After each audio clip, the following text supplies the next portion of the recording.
dal leen ak jàmm yéen ñi ànd ak ñun à travers la M7 TV tey la mardi 2 novembre 2022 ñu fas yéene ànd ak yéen ci li gën a fës ci wàllum actualité ci bésu tey bii dañ koy doore ak du ñëwal mbirum kii di Ousmane Sonko nekk leaderu parti bii di Pastef les Patriotes ak coow li doxoom ci digganteem ak ndaw sii di Adji Sarr ñu woo ko niki suba fële ci tribunal bu Dakaaru tombé ak le 3 novembre 2022 moom Ousmane Sonko war a dem wuy ji ci coow loolu ñu koy tudd loolu sax moo waral ñii di ay ñooñam yu mbokkal parti bii di Pastef daal di amal taxawaay bu am solo fas yéene koo daal di gunge ci li nga xam ni yoon woon na ko ginnaaw loolu ba tey ñi mu bokkal coalition bii di Yewwi Askan Wi ñenn ci ñoom ñu nekkoon ci ay tukki nemmeeku wala lu ni mel fële ca bitim réew daan nañuy dakkal lépp loo xam ne nekkoon nañ ca fas yéene dellu si fii ci Ndakaaru ngir jàppale kii di Ousmane Sonko ci li nga xam ni war na ko jàmmaarloo ak yoon ginnaaw loolu ba tey ñoom ñooñu sax daan nañ amal benn conférence de presse ni ki tey jii boo xam ne daan nañ ci jël ay mébét te du lenn lu dul daal di fas yéene àndandoo def benn bloc toppale ki nga xam ne moo di Ousmane Sonko mu jëm fële ci tribunal bu Ndakaaru fas yéene dem jàmmaarloo ak juge bi nga xam ni moo di Maham Diallo la neen luñ mën a wax ci mbir moomu ba tey di lii di police ak gendarmerie nekk les forces de l'ordre ñu nekk jamono ji en alerte bu baax a baax ci lu ñëwal dem ji nga xam ni moom mii di Ousmane Sonko war na ko dem fële ci tribunal bu Ndakaaru ni ki suba mbir mu ni mel sax moo waral askanu Sénégal ñu baree bari di sàkku bu baax a baax dem gi di Ousmane Sonko war a dem mu jaar ci jàmm ju mat sëkk bañ a am benn xët-xët wala lu ni mel ndax Sénégal réewum jàmm la moo xam ne jàmm rek moo fi xaj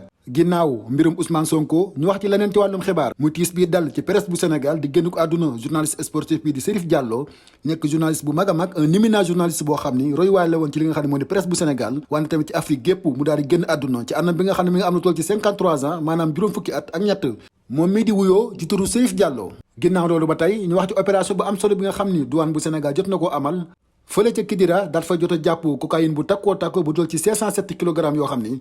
ñoom ñii di douane bu Sénégal ginnaaw bu ñu amalee opération bu am solo jot nañ koo teg loxo mu nekk également saisie bu mag a mag boo xam ni jëlee nañ ko ci loxo ñii ñu mën a jàppee ay defkatu ñaawteef laneen ci wàllum xibaar ba tey ñu wax ci coow li dox ci diggante ñaari entreprise yi di Touba Gaz ak Lobbu Mame Diarra ñoom ñii di Lobbu Mame Diarra nag dañoo fas yéene daal di porter plainte ñii di waa Touba Gaz li waral coow li nag du lenn du dul ñoom waa Lobbu Mame Diarra dañ jàpp ni Touba Gaz dafa doon saboter seen i mbir maanaam seen moomeel ginnaaw bu muy amal ay travaux maanaam ay liggéey ba tax na ñu jàpp ni lii ñu def daal dëppawul ak yoon ba waral ñu daal di saisir benn huissier de justice ginnaaw bu mu constaté li nga xam ne jot na caa am ñoom waa Lobbu Mame Diarra nag daal di fas yéene porter plainte daal di yóbbu mbiri ci yoon buñ jógee ci loolu ñu wax ci lii di mooy Sénégal yi war a football coupe du monde 2022 fële ca Qatar ak li nga xam ni moo di fédération sénégalaise de football ak anam bi nga xam ne jëlee nañ ko mbir ma ñoom nag la ñoo xam ne mooy bépp supporter boo xam ni da nga bëgg jënd mooy ci ñoom ngay jaay ñoom rek ñoo am exclusivité def lu ni mel ba waral ñu jaay mooy jamono ji lu toll ci 45 000 francs CFA maanaam juróom-ñeenti junni mu nekk koppar gu takku goo xam ni danañ koy laxas ci mooy Sénégal yi ba bépp supporter bu ko bëgg a jënd ci ñoom rek nga mën a jaar ngir mën ko am mu nekk tam lu naqari Sénégalais yu bëree bëri ci anam bi nga xam ni ñoom ñu di fédération sénégalaise de football ñu ngi koy doxalee ginnaaw loolu ba tey ci coupe du monde ba sax la ni desandi ak international norvégien bi nekk fële ca Manchester City di Erling Haaland moom nag daan na joxe pronostigam ci équipe bi mu jàpp ni moo war a gagné lii di coupe du monde 2022 ci équipe ba mu taamu du benn budul équipe nationale bu Sénégal di les Lions de la Teranga moom mii di Erling Haaland kon la mu jàpp mooy équipe nationale bu Sénégal moo nekk ki war a gagné li nga xam ni moo di coupe du monde 2022 loolu moo nekkoon li fi gënoon a fës ci wàllum actualité ñoo ngi leen di jox dig daje ba ne incha allah